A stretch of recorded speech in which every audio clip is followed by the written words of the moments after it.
Seramai kira-kira 6,000 belia menyertai March for Hope Asia Urban Youth Assembly AUYA bertempat di Memorial Pengisytiharaan Kemerdekaan bersempena Konvensyen Antarabangsa Bandaraya Berkembar ke-17 yang bermula hari ini. Ketua Menteri Datuk Seri Utama Insinyur Idris Harun berkata, perarakan yang bertemakan Go Green itu menerapkan amalan hijau dan menjadi peranan belia untuk mempraktikannya demi memelihara bumi di masa hadapan. Saya namakan perarakan ini sebagai perarakan harapan, March for Hope. Dan orang muda memang kita dapat lihat cukup gemar menyertai kegiatan-kegiatan seperti ini. Dan tahniah saya ucapkan kepada MGBM sebagai enabler yang telah mengumpulkan seramai boleh orang muda.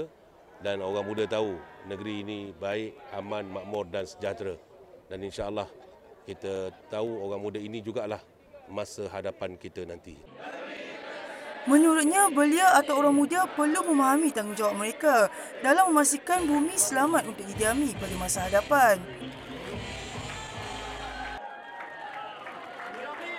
Hope itu bukan saja harapan orang muda untuk mendapat satu tempat yang baik untuk didiami di masa hadapan, tetapi juga untuk menyatakan bahawa pihak berkuasa juga mengharapkan orang muda supaya mereka boleh mengisi masa hadapan yang lebih mencabar. Jadi suara orang belia lah, orang muda terutamanya orang Melaka ni menyokong teknologi hijau ni dapat kita bukan saja pamerkan di dalam negeri ni tapi di seluruh Malaysia dan juga peringkat antarabangsa. Itu signifikan kita buat in conjunction lah dengan AUYA pada tahun ni.